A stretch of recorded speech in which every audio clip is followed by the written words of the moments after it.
Saudações assim que nos acompanha, bem-vindos a mais uma grande entrevista de expansão.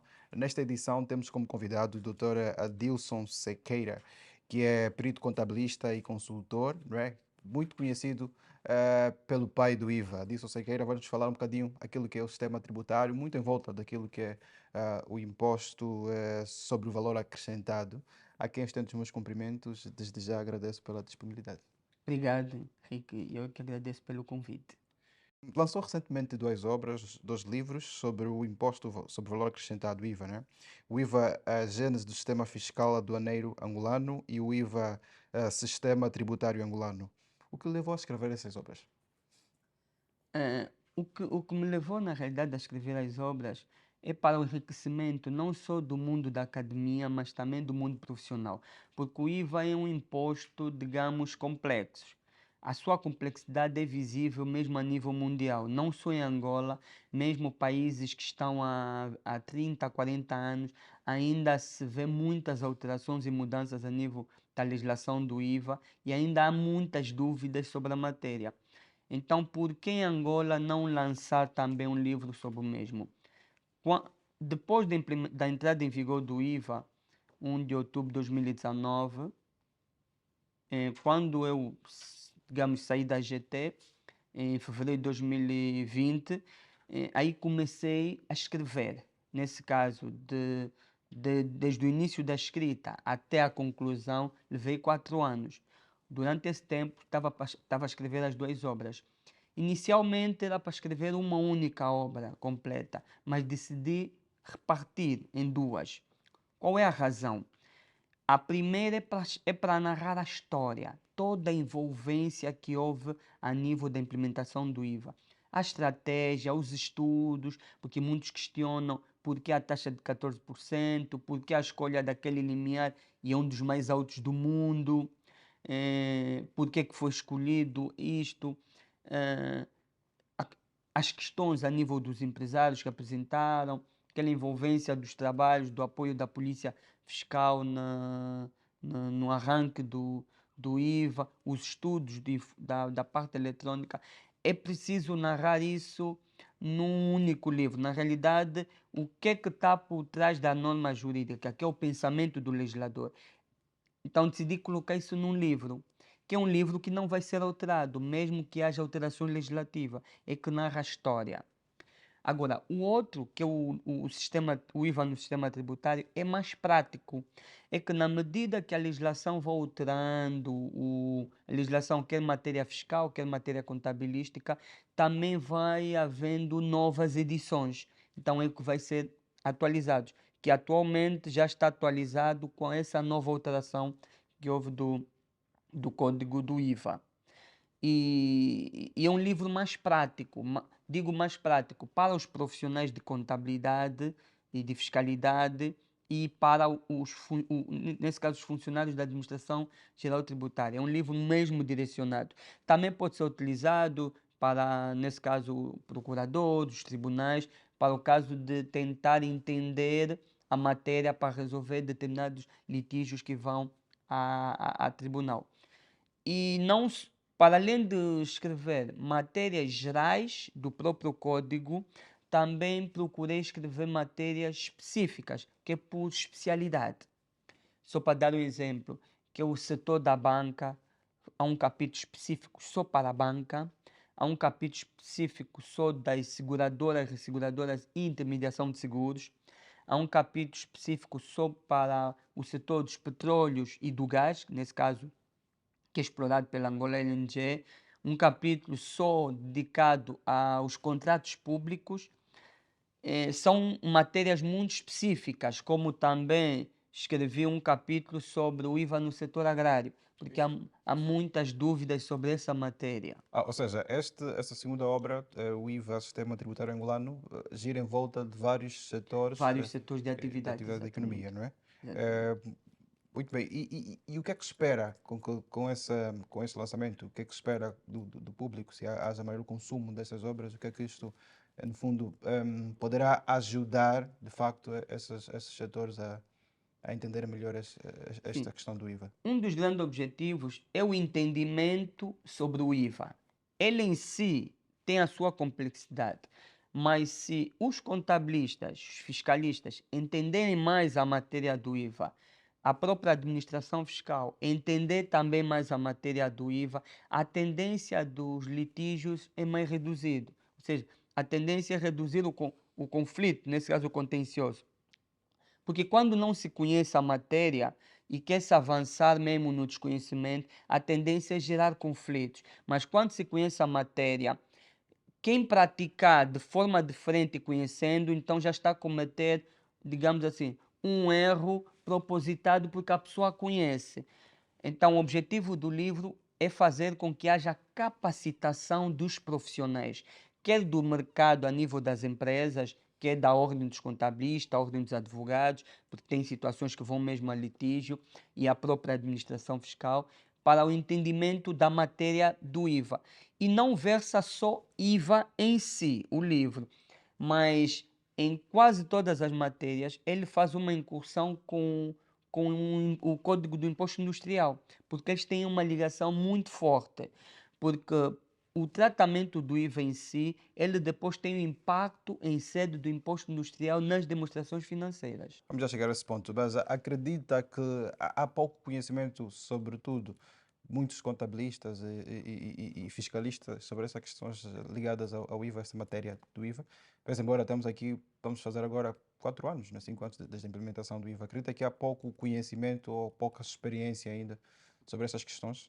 Sim, ainda não há muita, mas já tem-se notado muitos profissionais a darem formações, mesmo gratuitas, para alavancar mais não só a própria ordem, mas também os próprios profissionais, os estudantes universitários sobre essa matéria. A ordem, por exemplo, tem um canal que é os Quartas na Ordem, é aberto aos contabilistas e também acaba sendo utilizado por outros profissionais não sendo da ordem.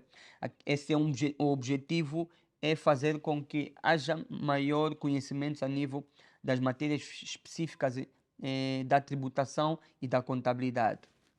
Agora, a nível dos profissionais, eh, já há mais conhecimento, mas não é o suficiente. Por quê?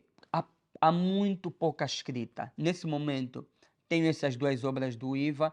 Já houve lançamento de 4 obras sobre o IVA antes, 4 profissionais já.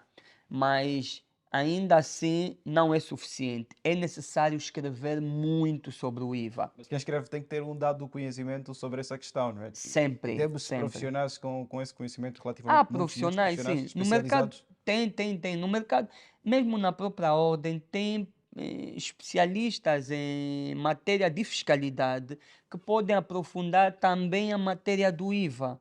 E é possível. Só que é preciso ir para a escrita.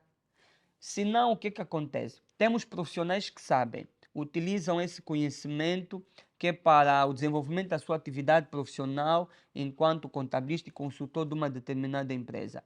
Mas se não colocar na escrita para consumo dos demais, significa que é um conhecimento que fica para ele e ele é que ganha com isso.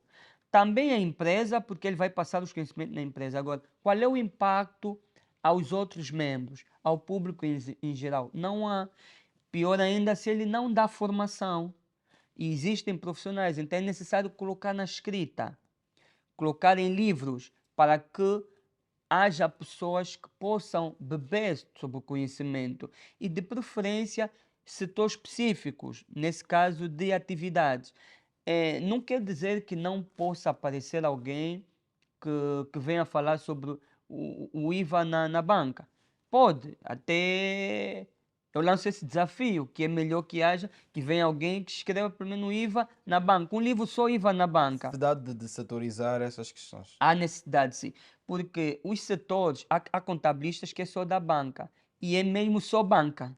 Há quem dos seguros, só seguro, não vê outros setores. Há profissionais que estão há 10, 15 anos só numa área específica. Então, esses precisam, de facto, de beber mais da sua especialidade. Se não tiver alguém que escreve da sua especialidade, vai escrever mais no âmbito geral, na realidade não está especializada aquela pessoa. Ele está a dar conhecimentos gerais, quer dizer que aquela pessoa tem que fazer um autoestudo para que possa enquadrar aquela matéria geral no seu leque específico, que às vezes é complexo. É melhor sempre quando alguém escreve no setor específico, porque há capítulo que eu escrevi com 40, 50 páginas, mas alguém pode pegar esse capítulo e desenvolver muito mais em 100 e tal, 200 páginas, que é um setor específico. Vai ajudar muito aqueles profissionais daquela área específica. E a nível da academia, também nota-se de facto que há pouca, ou seja, pouca influência da academia relativamente a essa questão ligada, porque há muitos estudantes que saem das universidades e sem ter esse mínimo conhecimento como funciona esses impostos. Sim, o que é que acontece? Na universidade tem a cadeira de fiscalidade. A universidade, pelo menos que eu sei, que a cadeira de fiscalidade é um semestre. E a fiscalidade não se estuda num semestre.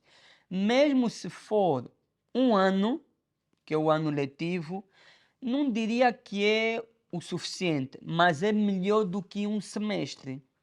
Eu, eu primeiro, quando eu formei-me na Faculdade de Economia, eu vi fiscalidade só num semestre. Mesmo eu dei na Metodista, também foi um semestre. Eu dei o planeamento de gestão fiscal na Metodista, também só um semestre. Então é necessário essas cadeiras de tributação serem mesmo anuais e serem dadas por profissionais especializados na matéria. Não estou a dizer que não são dados por profissionais, porque eu conheço muitos contabilistas que dão aula nas universidades e são especialistas em fiscalidade. Isso é ótimo e é necessário que assim seja.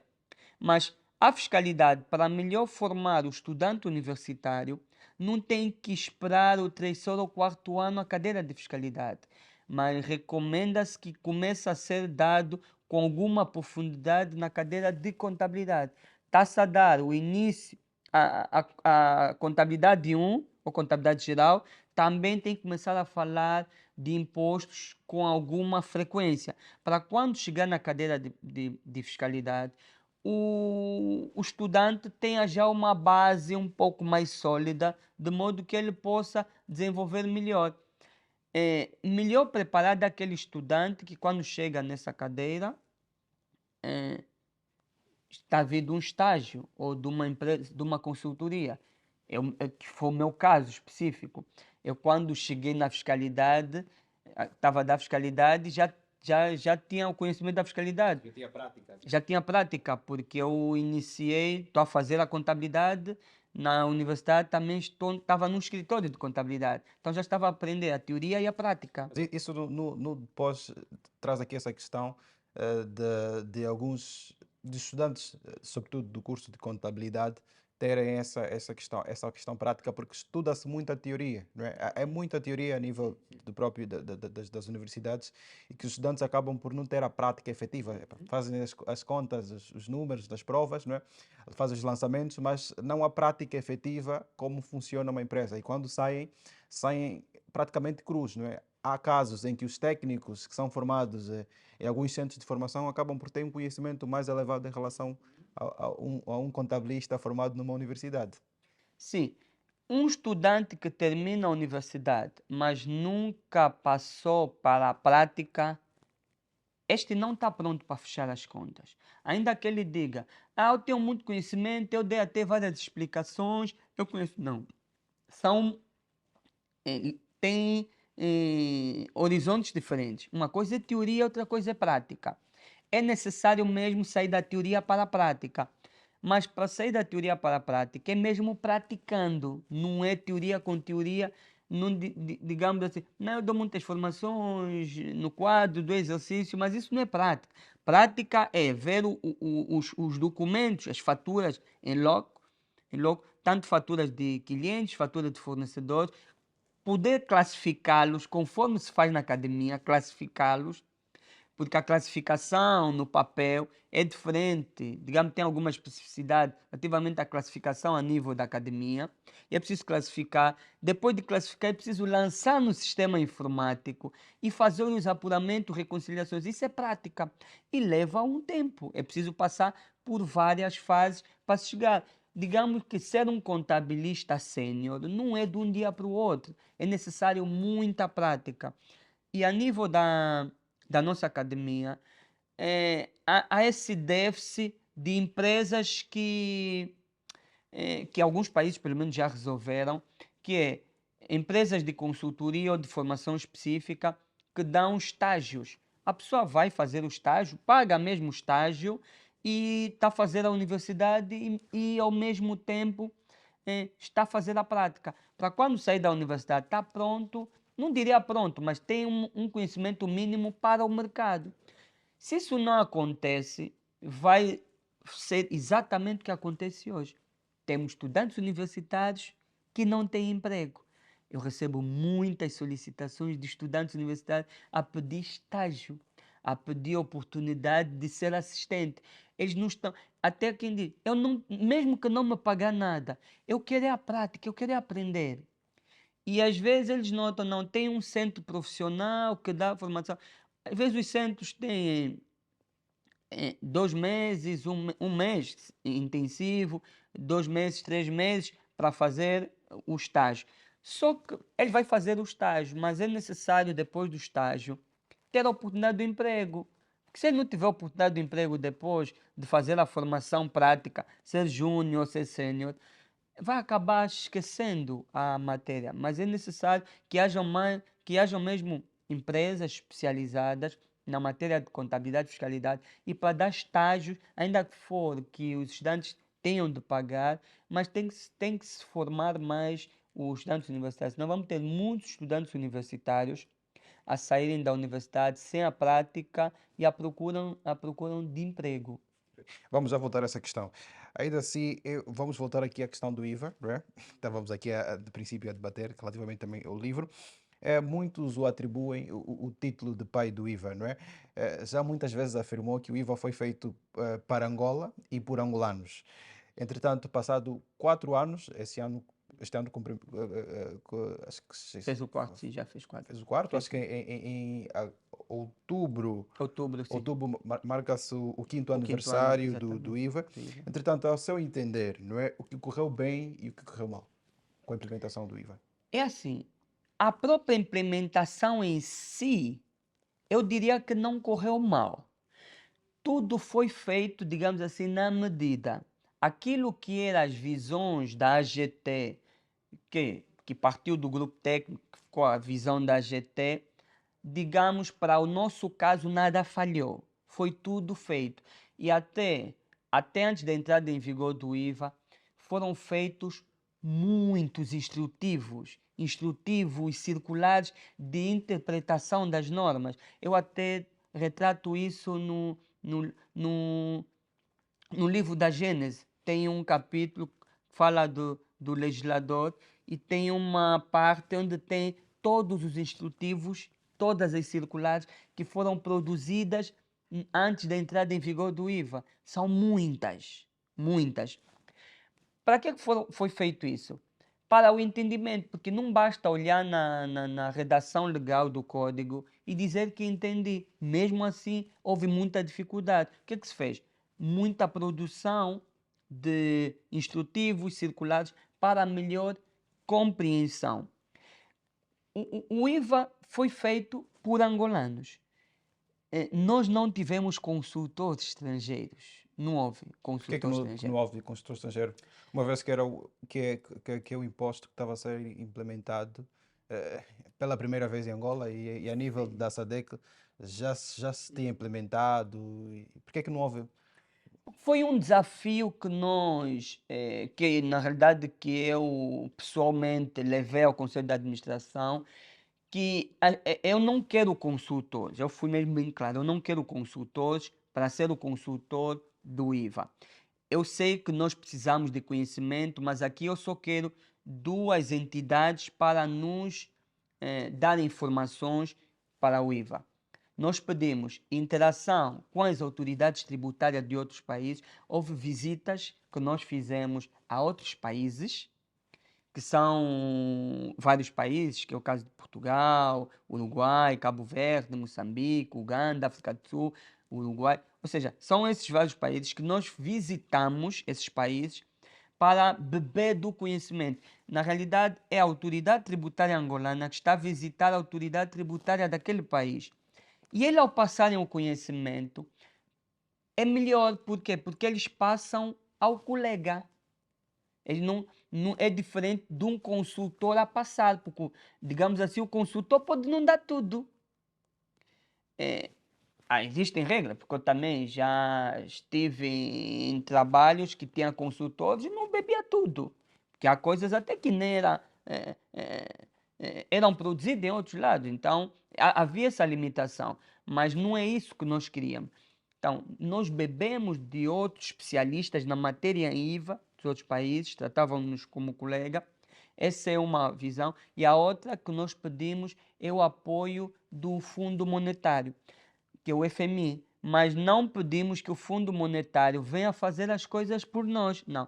Nós pedimos especialistas do Fundo Monetário que viessem para Angola e nos explicassem como é que funciona o IVA em diversos países. Por exemplo, um consultor do Fundo Monetário, até posso aqui citar dois, que é o Ricardo Varsano e a Rita de la Féria. Eles chegam e dizem, no Chile, nós fazíamos as perguntas, eles diziam, o Chile faz assim. Tinha até o chefe do grupo, que era o Miguel Pérez, ele até dizia, no Chile faz essa pergunta faz assim, no Uruguai faz assim, na Argentina faz assim, na Espanha, ou seja, são as várias matérias, as várias formas que eles fazem. Nós fomos bebendo e também convidamos especialistas das autoridades tributárias a virem a Angola, darem-nos formações e ver o que nós estamos a fazer. Na realidade é para nos darem opinião, mas a decisão foram nossas. Só para ter uma ideia, por que eu digo que o IVA foi feito por angolanos e para angolanos? Existem algumas regras que a roda está inventada. Liquidado, dedutivo, isso faz em toda a parte do mundo, que isso é a mecânica. Mas existem muitas regras específicas que é só para Angola. Por exemplo, vimos uma norma, essa norma portuguesa não serve para Angola, então não aplicamos. Essa norma sul-africana adapta-se, serve, ou seja, é uma norma que daria, mas temos que adaptar. Acolhemos e adaptamos.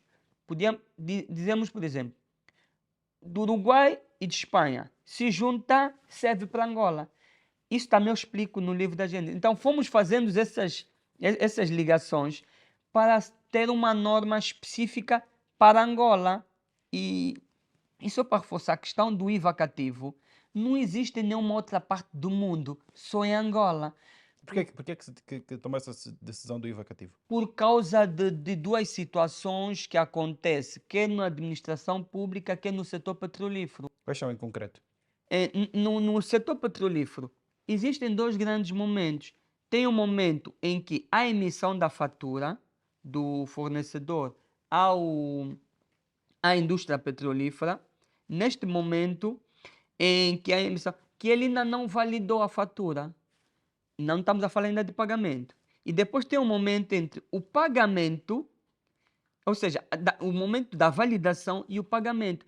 Isso leva 60, 120 dias, até eles assumem que algumas levam 180 dias para pagamento daquela fatura. Agora imagina, alguém que cobrou o IVA, mas não lhe pagaram, e o IVA é mensal, tem que entregar o IVA sem receber a fatura. Isso dá cabo da tesouraria de uma empresa. É o que acontecia no setor dos petróleos e do gás. O mesmo aconteceu no caso da administração pública. As regras de execução do Orçamento Geral do Estado são rígidas, tem que cumprir. Cabimentação, liquidação e cobrança. E na cobrança, que é a emissão da ordem de saque, leva muito tempo. Às vezes também pode levar 60, 120 dias e até muitos valores vão para a dívida pública. Agora imagina o empresário ter que pagar o IVA quando o Estado ainda não pagou. Isso é algo que foi tão rígido que nós adotamos o termo cativo, que via do imposto de consumo, que era a cativação que o setor petrolífero utilizava, e adaptamos ao IVA, que é, tão logo se emite a fatura, o empresário deduz imediatamente, quando eu digo deduz, recupera imediatamente na declaração o impacto da tesouraria quando é feito para o Estado, para o setor dos petróleo e gás, o impacto do IVA é zero. Quando é direto, é como se ele emitisse uma fatura sem o IVA. Para quê? Para que o IVA não possa ser o empecilho ou o ônus do setor, que nesse caso que é o fornecedor, tanto do Estado como do setor petrolífero. E é uma regra que só tem Angola e nós adaptamos por causa da realidade angolana. Mas muitos empresários, já que estou com a questão dos empresários, queixam-se que muitos empresários, muitas empresas né, e contabilistas também fazem, queixam-se da complexidade do próprio IVA, não é? Olhando para esse cenário, eh, essas questões todas ligadas a essa dispersão do próprio IVA, isso não causou algum distúrbio na implementação? Não. Primeiro, houve em abril de 2019 a aprovação do próprio código, que é a Lei 7. Houve a primeira alteração, que é do mesmo ano, em agosto, que é a alteração antes da entrada em vigor. Nesse caso, temos duas leis, que é a lei inicial e a lei de alteração. Por causa das questões apresentadas pelos empresários e foi acolhido pelo executivo e alterou-se que é para apoiar. E entrou em vigor o código do IVA. Depois, a outra alteração que houve foi no Orçamento Geral do Estado de 2021.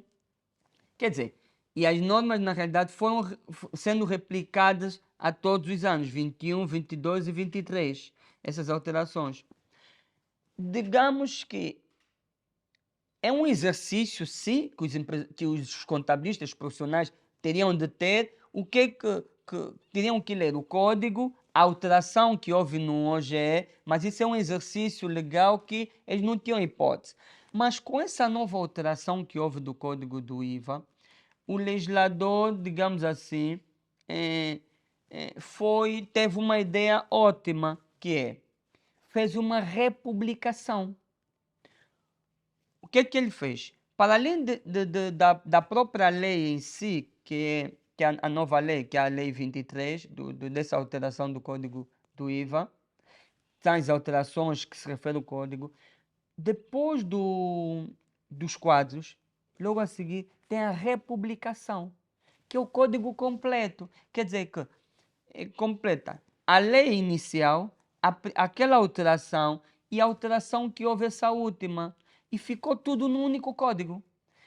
Quem tiver que consultar, pode consultar a republicação para melhor compreensão, porque já há o código completo. Então aqui não há propriamente a dispersão. Há dispersão, sim, no caso de exercício de 2023 para trás. Porque tinha que se olhar as duas leis, tinha que se olhar o OGE, os contabilistas, de vez em que fazer uma recuperação contabilística, tinham que ver de que exercício, para poder ver o OGE daquele exercício, a administração fiscal, quando vezes fazer uma auditoria às contas das empresas, tem que ver em que exercício é que se enquadrou. Ver o OGE daquele exercício, mas as duas leis, é um trabalho. É um trabalho árduo. Sim, mas para 2024 já há republicação. Pode-se ver numa única. Mas mesmo assim, é necessário que, quando se tiver que se justificar qualquer posição legal, quer as empresas a nível da GT, quer a GT a nível das empresas, tem sempre que olhar nessas leis, não tem hipótese. Porque a republicação não tem número, ela só faz a compilação. Os números são aquela primeira da Lei 7, a Lei 17, que é a segunda, e as leis do OGE e essa última, que é a Lei 23. Essas é que trazem os números das leis para as disposições legais. Mas muitos agentes económicos ainda não tiram partido do benefício deste imposto, porque não sabem como fazê-lo, de facto, e acabam por ser penalizados, né? Depende, é assim, eu diria que a questão é que muitos ainda desconhecem o estrago que o imposto de consumo trazia. Pode esclarecer melhor. Sim, sim. O Henrique, por exemplo, poderia ir a um supermercado, passa a publicidade, o Quero ou o Jumbo, que são antigos. Vai para um desses supermercados e quer comprar uma gasosa ou uma cerveja ou alimento. Vê só o valor da fatura. mas não vê imposto nenhum. Estou a falar na vez de imposto de consumo. Não vê. Hoje já vê. IVA. O que é que vai dizer? O IVA aumentou o preço. Não. Dentro do preço há a cascata, que é aquele arroz que foi comprado. É importado? Sim. A importação paga o IVA. E a taxa, até agosto de 2018, as taxas aduaneiras iam até de 50% a 80% do valor. Isso ficava por dentro do preço, do arroz, da bebida, tudo. A pauta aduaneira que foi publicada, que entrou em vigor em agosto de 2018, veio reduzir a 30%. Mas mesmo assim, o imposto de consumo era gravado, estava escondido esse tempo todo. Só era visível, por exemplo, no setor da restauração, 10%. Às vezes, alguns serviços, 5%. O IVA veio 14%. Não, esses 10% da cerveja não é 10%. Ele veio de uma cascata. A cerveja foi importada? Sim, foi importada. Pagou os direitos. E depois, quando chegou na restauração, mais o imposto de consumo por cima daqueles direitos. E muitos empresários, mesmo que passaram a vender com a entrada em vigor do IVA, são de estoque antigo de imposto de consumo suportado em 80%. Ou seja, sobrevalorizavam os produtos. Exatamente.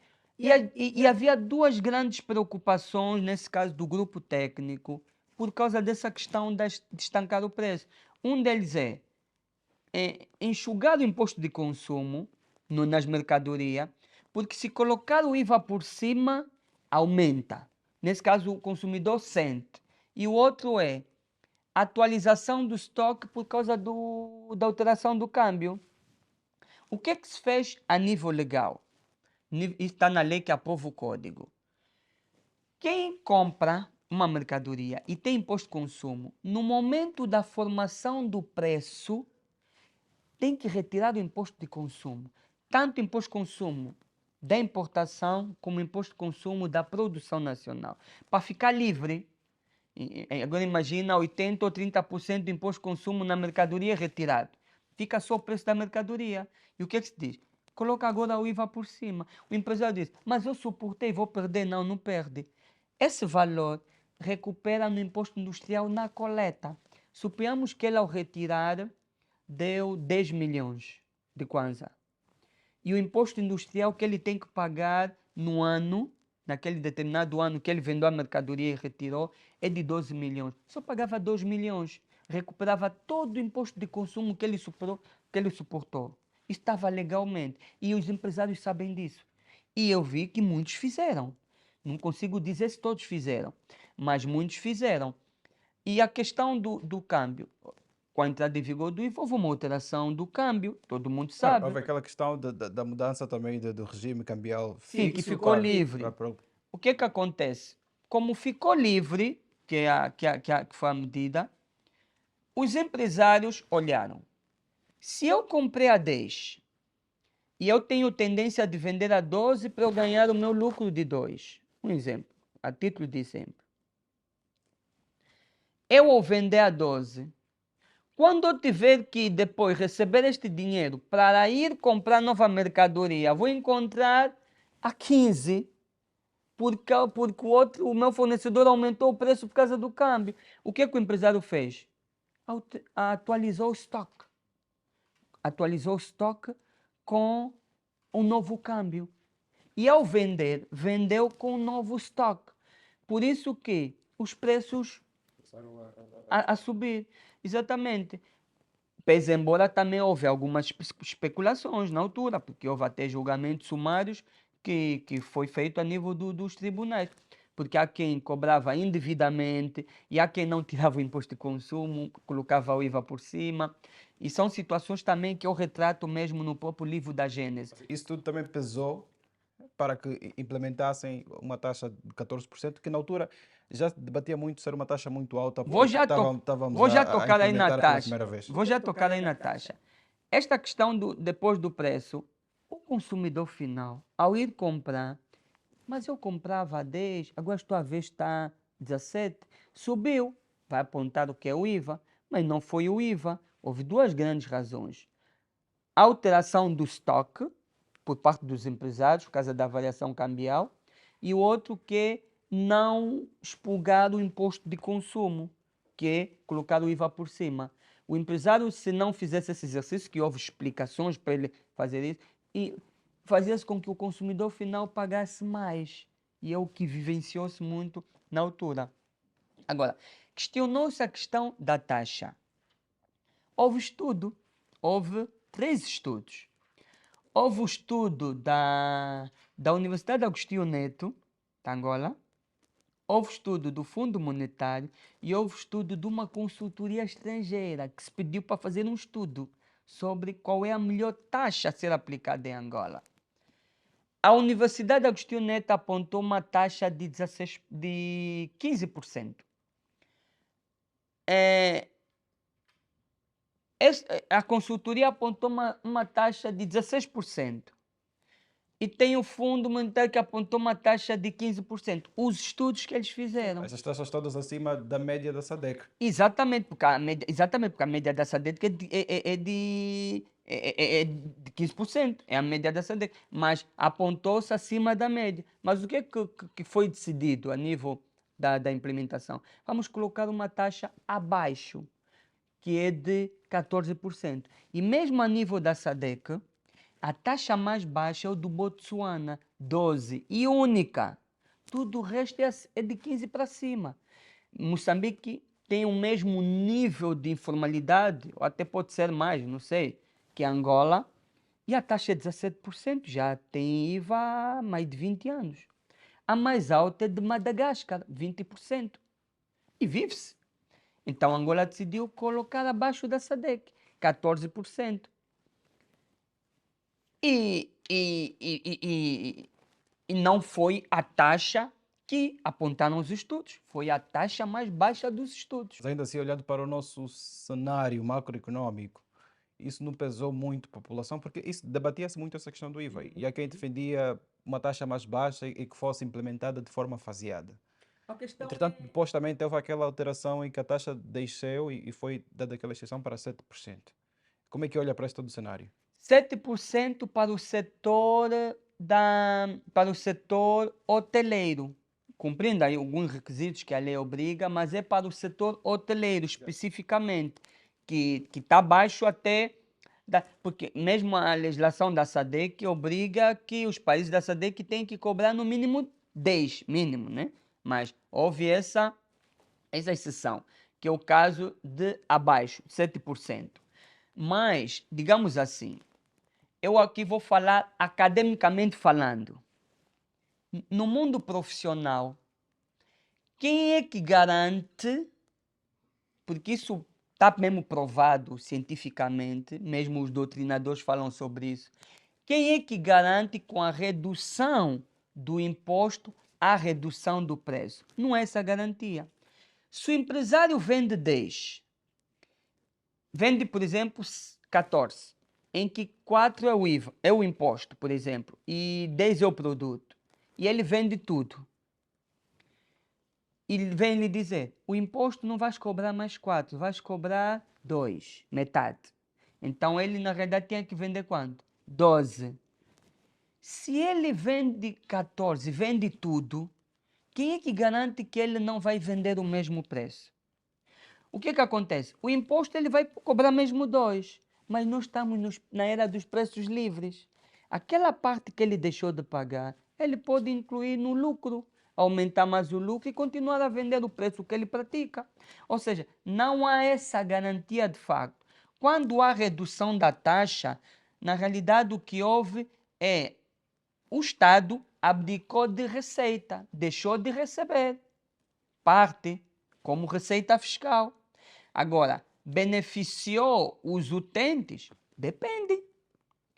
Tudo depende do mercado. O que dita os preços do mercado não é propriamente só as questões fiscais, é a procura e a oferta.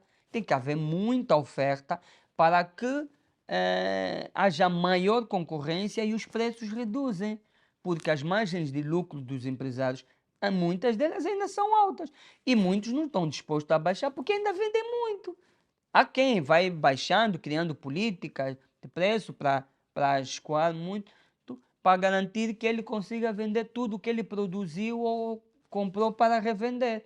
Mas muitos ainda preferem manter os preços com lucro. Por quê? Porque nós estamos fora daqueles preços vigiados, mas ainda estamos numa era dos preços livres, que quem dita é o próprio mercado em si. O empresário pode praticar, pode até reduzir, mas eu, como acadêmico, eu digo que não garanto que os preços sobem porque o imposto desceu. O Estado deixa de arrecadar, isso é verdade. Mas, agora, há um impacto na população? Depende. Tem que haver consciência do empresário de que aquilo que ele deixou de entregar ao Estado, ele também tem que reduzir. Não pode colocar na margem de lucro, porque ele ganha mais com isso. E como é que se resolve isto? É assim, isso é uma questão mesmo de consciência, porque nós temos preços livres. Não pode ser resolvido pela administração fiscal, porque a administração fiscal não controla preço. A administração fiscal controla se a taxa que ele está a aplicar é a correta. Agora, quem forma a matéria coletável é o empresário. Você pode, por exemplo, Kaique, Adilson Sequeira, eu preciso que me faças agora um parecer, porque o Conselho de Administração tem que tomar uma decisão sobre um projeto de investimento. Mas aqui os impostos estão muito pesados. Me faça um parecer. Quem garante que o valor do parecer que eu vou fazer é igual ao do outro? Podem cobrar numa outra pessoa e a outra pessoa dizer, eu vou cobrar 5 milhões. Se calhar chega no Adilson diz, não, isso aqui é muito complexo, você tem que pagar 12 milhões, por exemplo. É a qualidade eu diria que é a qualidade do meu serviço, não que o outro não tenha qualidade, mas eu digo, não, eu sou livre de fixar o meu preço. E se eu sou do regime geral, põe o IVA por cima disto. Aí vai dizer, não, o serviço está caro. Não. Cabe o outro aceitar se quer os meus serviços ou não. Mas eu sou livre de fixar, porque não há uma tabela de honorários dos serviços de consultoria. Mas existe um teto, não é? É que para seguir as normas do mercado, não é? Eu Não, sei que teto de existem. honorário, não há. Os contabilistas, e nem pode haver, porque se tiver um teto, limita a capacidade dos contabilistas. Existem contabilistas que cobram mais barato que os outros. Existem aqueles que cobram mais alto. Isso depende. E quanto mais competência, mais capacitado o contabilista é, mais caro ele vai cobrar. Por quê? Porque os pareceres dele, as formações que ele vai ministrar, têm qualidade. Ou seja, eles vão ouvir de facto aquilo que querem. Eu dou formações a empresas, formações especializadas. E eu até prefiro muito as formações especializadas. Por quê? Porque eu coloco numa sala só os funcionários daquela empresa. Faço um diagnóstico antes, ou questões eles vão apresentar, e eu estudo a empresa. Então, sobre a matéria de contabilidade e fiscalidade e a parte financeira. E sobre isso, quando eu tiver que lecionar, eu vou lecionar o problema, ou seja, vou procurar solucionar o problema daquela empresa, especificamente, porque é por especialização. É diferente que eu estou a dar uma formação para muita gente e alguém vem fazer uma pergunta da empresa dele, eu ao responder, essa resposta pode ou não se adequar àquilo que ele quer. Por quê? Eu não conheço o setor dele de atividade e uma pergunta, uma situação em IVA pode se aplicar de forma diferente em vários setores. Por quê? Porque depende da especificidade. Até o que eu vou responder, ele até pode dizer, percebi, mas não se aplica o caso dele porque existem algumas informações que ele não me passou, que é diferente que se tivéssemos numa sala, só eu a falar com os seus colegas iriam colocar os seus problemas. Eu vi que há mesmo essa diferença em termos de formações de especialidade. Voltado ainda à questão, a primeira questão que nós falávamos em que o que ocorreu bem e o que ocorreu mal, né? Os empresários ainda queixam-se muito sobre o processo de reembolso. não é? Teve aquela questão da taxa de 60%, da percentagem de 60%, depois baixou em 20%. Entretanto, essa marca dos desembolsos não está a matar a tesouraria das empresas? É assim, essa regra do reembolso e de primeira verificação documental em função do pedido, em todos os países, normalmente é assim que funciona. Só que o que acontece é, tudo depende do prazo de resposta. Primeiro, para a empresa solicitar o reembolso, Nós temos um caso em que o governo está com um certo valor e depois eh, tem tem essa questão, né, da devolução ou não. Então, como é que se é entende assim, esse facto? o governo pode estar com a conta de reembolso cheia. Mas se verificar que aquela empresa de facto que cobrou de reembolso não é o que solicitou de reembolso não é o reembolso devido. Ou seja, ele solicita 100 milhões de kwanza, mas o Estado verificou que existem muitas faturas falsas, eh, aquisições que ele fez em empresas inexistentes, ou com NIF cessado, ou que não cumpriram com o regime jurídico das faturas. Ele vai afastar essas faturas todas, quando tiver Agora, que verificar. há quem perde e há quem ganha, nesse sentido. Exatamente. Nesse caso, o que que acontece? Se o Estado verifica, nesse caso a administração fiscal, que várias faturas, algumas são de contribuinte inexistentes, mas que a empresa recorreu, empresas que têm o NIF cessado, muitas faturas que não cumprem o regime jurídico das faturas, ou seja, não traz o nome, NIF, endereço desta empresa. Que se não traz, quem garante que essa fatura não foi recuperada por outras empresas?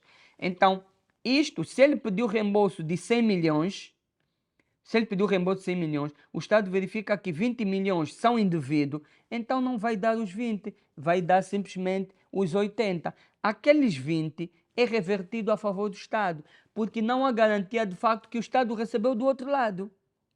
Essa questão do reembolso. Agora, é necessário, de facto, haver celeridade, sim, por Pois, parte porque os do Estado. empresários, e isso é uma das queixas dos empresários, dizem que os pedidos são muito morosos, né? Ok. E muitos deles até complicados.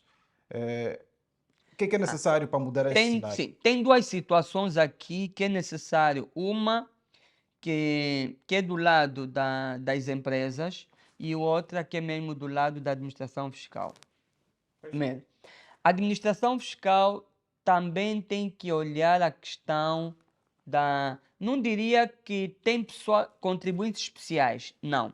Mas existem contribuintes que têm maior dificuldade. O caso de uma empresa que prestou serviço ao setor petrolífero, mas não diretamente a uma sociedade petrolífera. Vamos supor que eu, Adilson Sequeira, do regime geral do IVA, eu ao cobrar, ou seja, eu emito uma fatura não para a petrolífera, mas passo o termo para a SLB, que tem um contrato, por exemplo, com a ESSO, ou com a Chevron, por exemplo. A SLB tem um contrato com a Chevron e eu tenho um contrato com a SLB. A SLB vai me pedir a fatura. Eu vou emitir a minha fatura com o IVA. Mas a SLB não é agente cativador, não pode cativar. Logo, esse IVA eu tenho que entregar. A SLB, quando emitir a fatura na Chevron, a Chevron é um agente cativador, ele vai deduzir. A neutralidade para a SLB é garantida. Ele não tem impacto. Mas eu tenho este impacto. Por quê? Porque a SLB pode até dizer, Adilson Sequeira, eu para te pagar, a Chevron ainda não me pagou. A Chevron vai me pagar em 90 dias. E quem garante que a Chevron, quando pagar em 90 dias, a SLB vai me pagar? Pode priorizar outros fornecedores que eu não sou a prioridade dele. Mas eu já estou a entregar o IVA. É pesado. Então, essas empresas que estão no setor petrolífero, em que não têm contrato diretamente, é necessário um tratamento mais célere na questão dos reembolsos, porque muitas delas têm créditos fiscais e elas sofrem a tesouraria. Eu, em tempo, dei formação específica numa sociedade petrolífera, uma formação direcionada ao IVA, a uma prestadora de serviços. Eles estão a sentir o peso do IVA por, por causa desse tipo de situação. Então é necessário que a administração fiscal tenha atenção nesse tipo de contribuinte. E outra que está ao meu lado do contribuinte, tem aqui duas situações. Primeiro, é necessário ele cumprir os prazos. Quando a administração fiscal, no processo de solicitação de reembolso, solicita documento, ele tem que ser célere, tem que dar dentro do prazo da notificação. Se lhe pediram, se ele pede reembolso 3 meses e a administração fiscal solicita algumas faturas, alguns documentos, tá? Ele tem que entregar dentro desses 15 dias ou 30 dias, depende do prazo que tiver na notificação. Se ele não entrega, nos termos da lei, o prazo suspende, para de contar. E até ele entregar. Ou a administração pode dar como indeferido o processo, o valor volta para a conta corrente, tem que depois voltar a solicitar e recontar novamente. Mas há aqui um problema, sobretudo quanto ao processo de submissão eletrónica, não é? Do IVA e de outras obrigações declarativas. Continua a ser um problema. Isso porque nós temos problemas ligados à eletricidade e muitas vezes o sistema próprio cai, não é? E depois isso faz com que há muitos erros nas contas do portal de contribuinte e a GT inclusive tem estado muitas vezes a adiar os prazos porque há problemas no sistema de internet e o próprio sistema não está a funcionar. E essas condições todas que o país também apresenta a nível de infraestruturas, não é? Isso não faz com que atrase esse processo de uma forma geral? É assim, só antes de tocar nesse ponto, referir que há uma garantia, que é a segurança jurídica que foi colocado propositadamente na lei, no artigo 26, que é no caso dos reembolsos. Quando a administração fiscal não entrega o reembolso dentro do prazo, os contribuintes podem solicitar juros indemnizatórios. Está lá. Passou, a administração ao pagar, ele solicita, ok, como você atrasou, não me pagou a tempo, então eu quero juros indemnizatórios sobre este valor. Tem essa segurança jurídica, que é necessário as empresas despoletarem quando esse lado, porque no lado deles também sofrem, então eles têm que exigir isso. O caso da eletricidade, da infraestrutura, sim. Nós visitamos vários países na altura. O sistema cai em todo o mundo. Mas aqui parece ser constante. Inclusive temos pessoas, amigos, colegas que tentam fazer. Eu sei, porque também temos uma cultura. Infelizmente isso já vem de anos atrás. Gostamos sempre de deixar para o final do mês. Isso eu vivi antes de estar na administração fiscal. Eu fui contabilista durante vários anos. Eu vivi muito isso. Só para teres uma ideia, antes de voltar isso, só para puxar aqui, para notar que são questões históricas. Eu já fui à repartição fiscal pagar o imposto, nesse caso, de uma empresa, que na altura era o meu cliente. Eu entro para fiscal, na repartição, como não havia nada eletrônico, era tudo em papel. Tinha duas filas. A fila do franqueamento, que é para franquear, que é para pôr a chancela, e depois é a fila do banco. Eu estou na repartição, franqueei, cumpri a fila, o cheque ainda não chegou, o dono da empresa ainda não passou o cheque visado. E é o último dia, no dia seguinte é multa. Ou seja, os empresários também não ajudam. Os contabilistas têm também muitas dificuldades, porque também não ajuda dos empresários. Não estou a dizer que também possa não haver culpa por causa dos contabilistas, porque se tiver um que tem muitas empresas, então também tem que ter muitos trabalhadores para poder dar conta da demanda face aos clientes que tem. Mas às vezes o que acontece a nível empresário? O contabilista solicita a pasta com mais tempo para poder fechar o imposto do dia, que é para entregar muito antes. Quem, por exemplo, começar a submeter as declarações, por exemplo, no caso do IVA, entre o dia 15 a 20 do mês seguinte, é tranquilo. Pode ser que caia, mas não. Mas quem começa a submeter já nos 5 dias últimos, principalmente nos 2 últimos dias do mês, sente o sistema pesado. Porque é o sistema. Agora imagina que nós notamos, imagina nós notamos que quando o salário do final do mês, função pública, empresário, quando quer, o que é que acontece com os ATMs? Dos ATMs. O que é que acontece com os aplicativos dos bancos? Começa a falhar. E já notou-se que há bancos que mandam os códigos no telefone. Você já pediu várias vezes, o código não está a cair. Por quê? Porque naquele momento, o avalanche de pedidos. É exatamente o que acontece na matéria fiscal.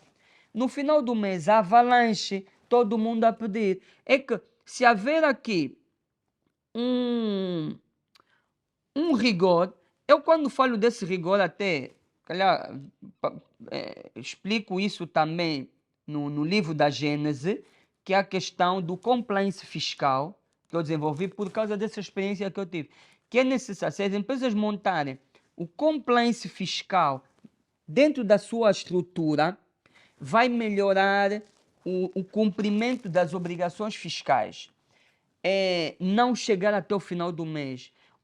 A grande solução não é só mudar as infraestruturas públicas, é mesmo mudar também o comportamento, que é das empresas de não deixar até o fim e que é dos contabilistas também serem sérios e não deixar até o fim. Agora, infraestrutura, isso é um processo. Agora, quem é do regime geral? São todos aqueles que têm volume de negócio superior a 350 milhões de kwanza.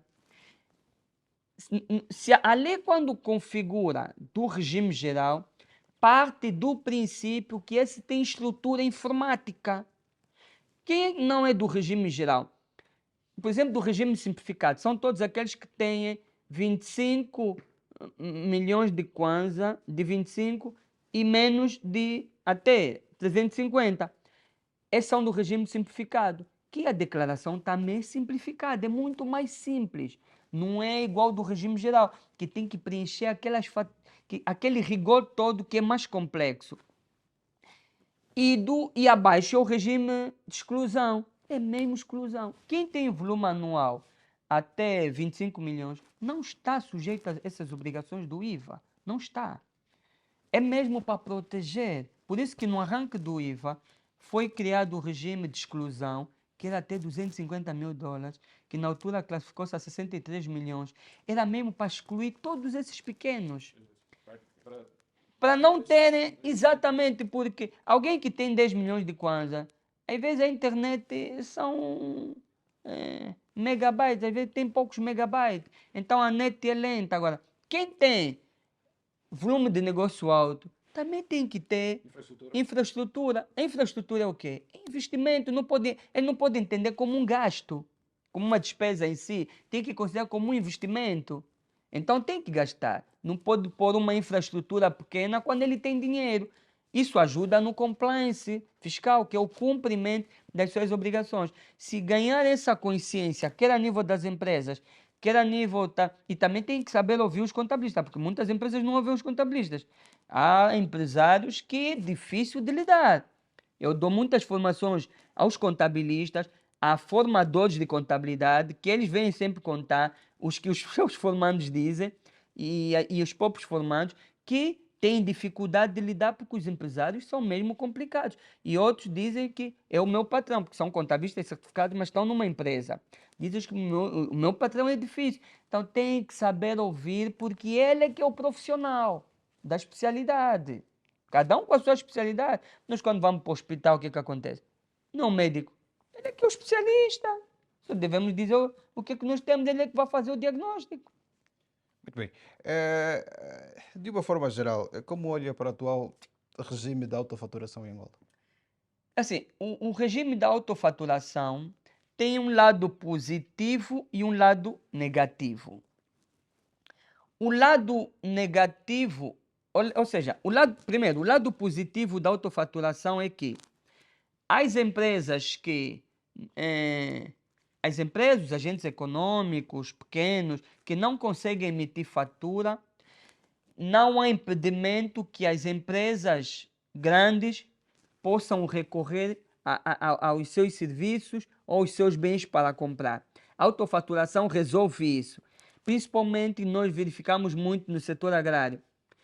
Uma das grandes dificuldades ou reclamações das empresas era: como é que eu vou justificar aquisição que eu faço na agricultura familiar. Aquela senhora, ela não me emite fatura. Eu, ao vender, emito fatura, mas ela não emite. Como é que eu vou justificar o meu custo? A autofaturação veio mesmo para resolver isso. Quer dizer que o empresário se substitui em nome daquela senhora, emite a fatura. Pese embora tenha limitações, que é o caso ontem, quando eu digo ontem, é até o ano passado, era até 60%. Hoje são 40% do custo, no caso, produção do custo da autofaturação, que não é pouco. Mas pelo menos as empresas já conseguem justificar os seus custos. Isso é benéfico. O lado negativo qual é? É que cai-se no conformismo. Aquilo se sentem que aquilo é a zona de conforto. Não evoluem. Porque é necessário que as pessoas evoluem. As empresas que emitem fatura em nome do seu fornecedor, o seu fornecedor tem que evoluir. Quando eu digo evolução é o quê? Não esperar que o seu cliente emita a fatura por ele. Mas isso aconteceu muito no setor hoteleiro e da restauração, né? Porque antes essa questão da autofaturação era mais, acho que era restrito para o setor Sim, sim, e sim. depois abriu-se Inicialmente, depois abriu-se para para os os setores. demais. Sim, porque muitos compravam a batata, por exemplo, para fazer a sopa. Muitos não compravam nas lojas, nos supermercados. Compravam, por exemplo, no 30, no Catinton. Era mais barato. Ou seja, um balde é diferente do que uma tigela pequena. Então é mais barato. Só que eles não conseguiam não conseguiam, anteriormente, antes do regime das faturas, não conseguiam justificar esse custo. Então, o artigo 10 do regime das faturas restringiu somente para o setor da hotelaria quando recorresse ao setor agrário. Hoje não. É, é a todos os setores. Desde que o outro não consiga emitir a fatura, ele vai fazer. É benéfico isso, mas o risco é aquela pessoa sentir-se tão confortável e não querer evoluir. Ou seja, já ganhou estrutura financeira, uns já conseguem ter sistema, mas não vão avançar com o sistema. Outros já conseguem pelo menos emitir fatura em blocos de fatura, não avançam. Por quê? Porque estão conformados que o outro vai fazer, então eu não vou emitir porque senão vou pagar impostos. Então, isso é um trabalho que a administração fiscal e é árduo para o ter, porque isso está ligado à fuga ao fisco, isso é um processo complexo. Então, Já agora, como olha para o sistema tributário angolano? Eu faço essa pergunta porque muitos empresários e, sobretudo, tanto pessoas singulares, eh, apontam que a carga fiscal em Angola é muito elevada, não é? E é excessiva e é desajustada à realidade que o país se encontra e que acaba por asfixiar muitas empresas e que muitas fogem e vão até a informalidade, tendo em conta que também que a taxa de informalidade no nosso país está em volta de 80% ou acima. Então, como olha para o sistema tributário, acredita que o sistema tributário é justo? é assim, dizer justo, para mim justo é o IVA. Não tem hipótese. Face ao anterior, que é o caso do imposto de consumo, o IVA é justo. Porque o empresário que cobra, ele consegue recuperar tudo que suporta. Então, é sempre justo. E o consumidor final, não há cascata, então não há aquele peso do imposto. Agora, outros impostos, é necessário também haver essa evolução. Existem ainda impostos antigos. Olha o caso do imposto sobre aplicação de capitais. É antigo. Há países que já saíram disso nos anos 80, outros em 95, mas nós ainda temos. Só em 2020 é que nós alteramos o CISA. Sabe o que significa o CISA? É Imposto de Sua Alteza. Quando é que nós saímos desse tempo de Sua Alteza? Anos. Era o CISA. Saiu-se agora, ficou imposto sobre as transmissões. Houve uma evolução na parte do imposto predial. É um processo, porque ainda a parte da predial ainda temos aí muitos problemas da questão de cadastramento, mas a nível da legislação já houve uma evolução grande. E nota-se que 80, mais de 80% dos edifícios estão de formas irregulares, né? Estão ilegais. Isso foi uma Sim, mas a declaração. questão aqui é que a lei olha a questão não do proprietário, mas também do usufrutuário. Rick está numa casa, é do seu pai. Quem vai pagar o imposto? Não, seu pai é você. Você é o usufrutuário. É o que acontece muito com a questão das centralidades. Ah, porque não pago porque está em nome do Estado. Não, quem é o usufrutuário? É que a lei da abertura usufrutuária é quem tem que pagar. Então, isso é a questão de mesmo um processo. Então, o caso do imposto sobre rendimento, o nosso imposto industrial, que entrou em vigor, essa última versão que entrou em vigor em 1 de janeiro de 2015, revogou o diploma, o 35 de 1972. É antigo. Mas mesmo assim, ainda não estamos na era do verdadeiro imposto, que é o IRPC, que a gente já está a estudar isso, parece que tem a intenção de colocar em 2025, que é o imposto sobre o rendimento das pessoas coletivas. Isso vai fazer o quê? Com que o imposto sobre aplicação de capitais, que é antigo, fique incorporado. As empresas sentem o peso do imposto, só para ter uma ideia, eles é uma empresa que vende, por exemplo, carros, mas também tem alguns imóveis que ela arrenda. Ele ele paga, mesmo tendo prejuízos fiscais em sede do imposto industrial, ele é obrigado a pagar o imposto predial. Com o imposto único, não paga mais o predial, aquilo acaba ficando incorporado. Isso ajuda as empresas, do tipo, se eu tenho prejuízo, como é que eu vou pagar imposto? Mas isso é possível com o imposto coletivo. Na estrutura que temos hoje, não é possível E quanto isso. é imposto industrial? É mesmo esse do imposto industrial que tem que evoluir para o imposto de pessoas coletivas, que é o IRPC, que é o que está, que acabou agora a consulta pública, que a gente está preparado para ser remetido para o Executivo, né? Nesse caso, preparar e remeter à Assembleia Nacional para aprovar. Mas é necessário essa evolução. E depois é necessário também outra evolução, que é o do IRT. Porque hoje temos IRT, mas há outros países que já saíram do IRT há anos. Estão no IRS, que é o Imposto sobre o Rendimento de Pessoas Coletivas, o IRPS, que faz por categorias e é diferenciado. E nas categorias tem níveis altos que há rendimentos que não são tributados. Mas para isso também é preciso uma evolução. E a GT, pelo menos já ouvi falar, não estou na GT há 4 anos, desde que saí em janeiro, em fevereiro de 2020, mas que também já estão a estudar o IRPS, ou seja, o IRT, para sair do IRT para o Imposto sobre Rendimento de Pessoas Singulares. Para evitar, porque também ainda há muitas coisinhas, digamos assim, eh, ele paga, é uma única pessoa, mas a tributação ainda é pesada para ele. Eu, estás aqui no estudo, no jornal, te é tributado o IRT, tens também um negócio fora, vendes carros, também vendes, por exemplo, vais comprar sapato e revendes.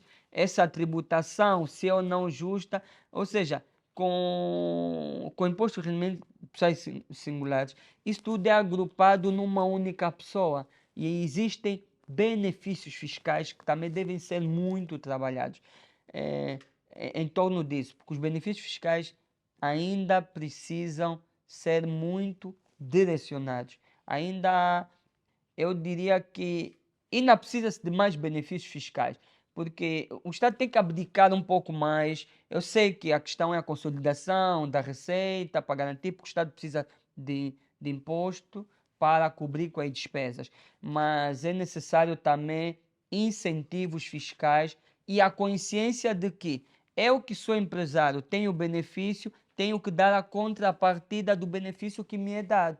Porque se me é dado um benefício por uma situação social, então eu tenho que trabalhar no sentido de fazer cumprir aquilo que me deram. Esta atualização estende-se também para o Plano Geral de Contabilidade do PGC, que muitos alegam que está desatualizado. Tá. Foi atualizado a questão do IVA e depois outras questões não foram Sim, implementadas, né? exatamente, porque aquilo é de 2001. Já estamos em 2023. Estamos a falar de 22 anos. Que não foi alterado. Foi alterado agora para questões, para salvaguardar as questões do IVA, mas as outras questões. Para a banca, 2010 parece que também houve uma atualização em 2010, não? não, do plano de. Não, não, o plano é de. Não, PGC é de 2001. Não houve alteração do PGC. Então, ou seja, o PGC, quando foi feito já apontando as normas internacionais, a IAS. Só que praticamente o sistema contabilístico angolano dormiu na forma. Pois, muitas empresas, ou seja, Os países já evoluíram. A banca hoje já está evoluída porque adotou as normas internacionais, por exemplo, do BNA. exato, isso só acontece praticamente no sistema financeiro, porque muitas empresas e, sobretudo, instituições estatais não utilizam, ou seja, não aplicam as normas Não, não. internacionais. E Angola tem muitas empresas, tem várias empresas multinacionais, principalmente nos grandes contribuintes. Eles têm dificuldades fora do sistema financeiro. É que aqui nós estamos com o POC. Hã? É aguardar, porque agora já é uma comissão, que é a de normalização contabilística, a ministra das Finanças há tempo assumiu que em 2026 teremos as normas internacionais em vigor. Agora, é necessário que isso aconteça, porque as multinacionais fecham as contas com plano de conta angolano, mas quando tiverem que reportar na empresa-mãe, tem dificuldade do encaixe das contas. Por quê? Porque não é igual. Há muitos nomes aqui, a nomenclatura em si, que já não se utiliza. Em outras palavras, nós ainda utilizamos reintegração, que é dizer de reintegração, que é tipo que é a depreciação. Aliás, utiliza-se depreciação, mas usa aqui reintegração. Isso já é muito antigo. São termos que já não se utiliza muito, tipo imobilizado, corpóreo. As normas internacionais falam ativos fixos tangíveis, falam de propriedade de investimento. Ou seja, estamos mesmo atrasados. É necessário também haver uma evolução da própria contabilidade em si. Então é necessário que haja esse compromisso, que aconteça. É necessário que a Ordem dos Contabilistas continue as suas formações, os contabilistas continuam a fazer formação para a capacitação dos membros e para o desenvolvimento, porque a contabilidade desenvolvida ajuda a desenvolver as empresas. Bem, nós então fechamos com esse ponto. A contabilidade desenvolvida ajuda a desenvolver as empresas. Doutora Dilson, muito obrigado pela sua disponibilidade mais uma vez, por ter explicado mais ou menos como é que funciona este meter, este sistema todo tributário e como funciona sobretudo a questão do IVA e que muitos em casa tinham essas dificuldades em perceber. Ok, também. Eu é que agradeço. Muito obrigado. Muito bem, então damos então assim por encerrada essa grande entrevista. Até a próxima edição.